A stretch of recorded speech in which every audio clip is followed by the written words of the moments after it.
Doctor Ramesh, ये जो सूरत हाल इस वक्त है, पीपल्स पार्टी ने जमहूरियत को भी संभाला, अपनी राय का भी इजहार किया, अपने इख्तलाफात ही नोट के साथ आगे बढ़े और कामयाबी भी हासिल की। लोग तनकीद भी कर रहे हैं लेकिन ज्यादा सराह रहे हैं।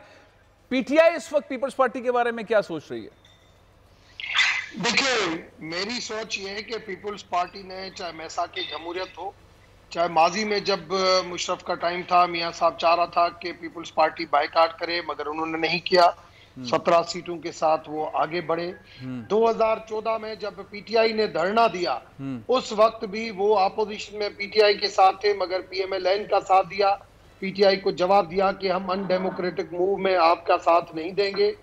आज भी जब पीएमएल-एन ने और जेयूआई ने जब ये अनडेमोक्रेटिक मूव की बात की, तो पीपल्स पार्टी ने यही बात की कि हम डेमोक्रेटिक वे से जाएंगे। अब उन चीजों में जाते जाते अपने मफादात हासिल कर लें, उनमें अपना फायदा हासिल कर लें, ये उनकी सियासत है। ये उनके टैक्टिक के और टैक्ट्स के हिसाब से।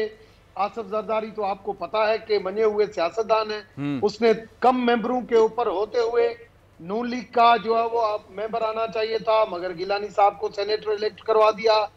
पीपल्स पार्टी को जो है दोबारा एक सीट, नहीं तो ये बराबरी में आ जाते ना, एक सीट उन्होंने यहां से ले ली, इस्लामाबाद से एक सीट सिंध से ज्यादा ले ली, जिसकी वजह से पीपल्स पार्टी मेजॉरिटी में आ गई सेनेट में। तो इस वजह से उनका क्लेम भी बनता है। यह भी बात सही है कि leader of opposition national assembly में भी उनका है और पीएससी का चेयरमैन भी उनका है मेजॉरिटी की वजह से।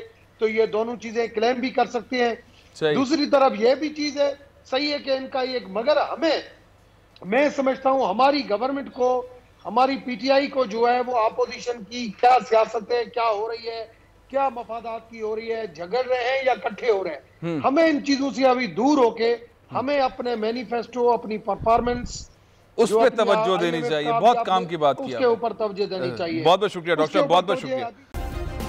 सब्सक्राइब करें और बेल दबाएं ताकि कोई खबर रह न जाए।